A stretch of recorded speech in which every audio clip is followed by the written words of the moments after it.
안녕하세요. 오늘은 미적분에서 요구되는 그래프의 중요성에 대해서 이야기를 해보려고 합니다.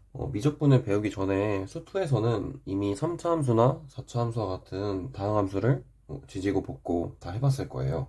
다항함수에서는 극대 극소를 따지고 접선의 방정식도 그려보고 평행 이동도 해보고 절대값을 씌워서 뒤집어 올려보기도 하고 안 해본 게 없죠. 이러면서 다항함수의 그래프는 이미 엄청 친숙해져 있을 거고 다항함수의 그래프를 못 그리는 학생들은 이제는 많진 않을 거라고 생각을 해요. 그런데 이제 이 미적분으로 넘어오게 되면 더 이상 다항함수만 다루는 게 아니에요. 미적분에서는 그동안 배웠던 내용을 초월함수에 적용합니다. 초월함수란 지수함수, 로그함수, 상각함수가 있겠죠? 이런 애들을 미분하고 적분합니다. 그래서 이러한 초월함수의 그래프도 자유자재로 다룰 줄 알아야 돼요. 물론 각각의 개형은 수원에서 배웠겠지만 서로 다른 유형의 함수가 곱해지면 어떻게 해야 하는지 헤매는 학생들이 많습니다. 근데 이렇게 서로 다른 함수가 곱해진 함수의 그래프도 그릴 줄 알아야 돼요. 평가원에서 대놓고 이렇게 그래프를 그리는 거를 요구하거든요. 물론 증간표를 그리면 웬만한 함수는 그릴 수 있지만 저는 증간표를 그렇게 추천하진 않아요. 일단은 너무 오래 걸리거든요. 증간표는 직관적으로 그래프가 파악이 안 되는 부분에 한해서만 했으면 좋겠습니다. 그럼 이제 기출문제를 통해서 평가원이 어떤 걸 그리라고 요구하는지 같이 봅시다. 끝까지 풀진 않을 거고 어떤 그래프를 그리라고 하는지 그리고 어떻게 풀면 되는지 정도만 보겠습니다. 이건 22학년도 6월 27번 문제입니다.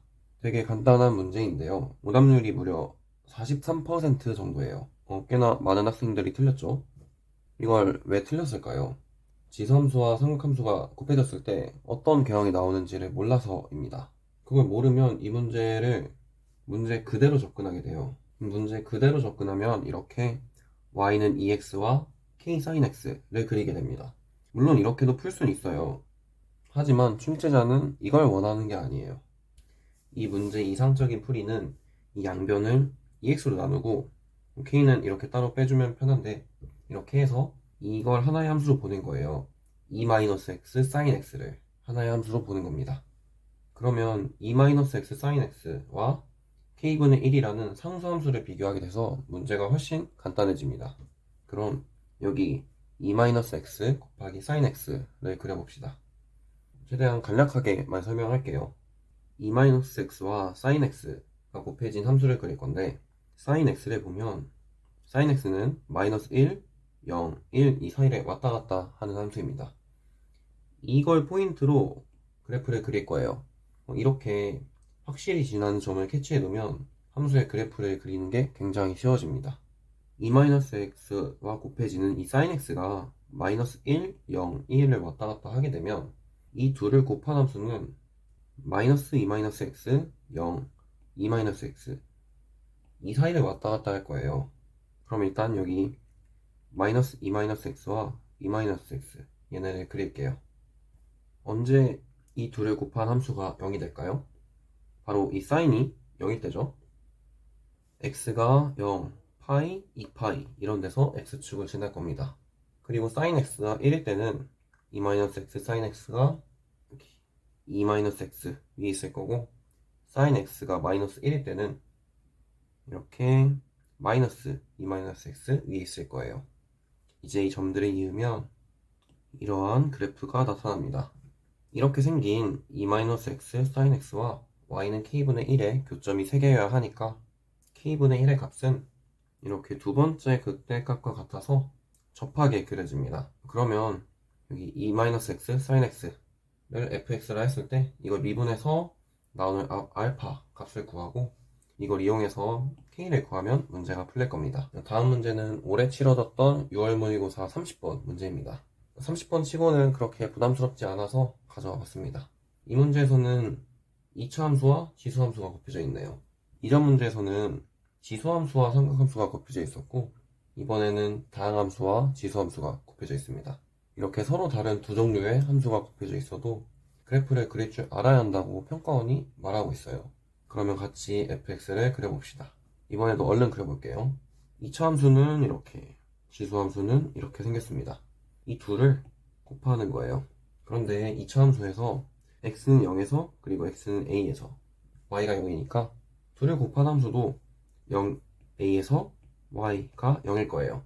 그러면 이번에도 확실히 지나는 두 x절편을 구했습니다. 그리고 두 개의 x절편 좌우의 상황을 보면 x는 0의 왼쪽은 이차 함수가 양수, 그리고 지수 함수도 양수. 그래서 x가 0일 때의 왼쪽은 y가 0보다 커지는 방향으로 가겠죠. 그리고 x는 0의 오른쪽은 하나는 양수, 하나는 음수. 그래서 이 둘을 곱하면 마이너스죠. 같은 원리로 x는 a의 왼쪽은 마이너스, 오른쪽은 플러스가 될 겁니다. 이제 이 화살표들이 어디를 향하는지만 알면 돼요. x가 음의 무한대로 할 때는 두 함수 모두 양의 무한대로 향합니다. 그래서 이 둘을 곱해도 양의 무한대로 향해서 대충 이렇게 향한다고 할게요. 그리고 x가 양의 무한대로 향할 때는 지수함수는 0으로 가고 이차함수는 무한대로 갑니다. 식으로 나타내면 이런 상황이에요. 분모, 분자 모두 무한대로 향하고 있습니다. 그런데 분모에 있는 지수함수가 무한대로 향하는 힘이 훨씬 강해서 이러한 함수의 극한은 0을 향하게 됩니다. 따라서 그래프 상에서 x가 무한대로 갈 때 이 함수의 극한은 0을 향하게 돼서 이런 식으로 그릴 수 있습니다. 이제 이러한 화살표들을 이으면 이런 식으로 그려집니다. 이렇게 t의 범위에 따라 gt를 그려보면 표는 이렇게 됩니다. 이렇게 대충 그래프만 보여주고 끝내기는 아쉬워서 gt까지는 같이 구해봤습니다. 제가 오늘 영상에서 보여드리고 싶었던 건 이렇게 평가원에서 다양한 함수를 그리라고 요구한다는 것입니다. 여태 공부하면서 이런 것도 그려야 하나 싶은 생각이 들었다면 이제는 그리는 게 반드시 필요하다는 믿음을 갖고 공부하시길 바랍니다.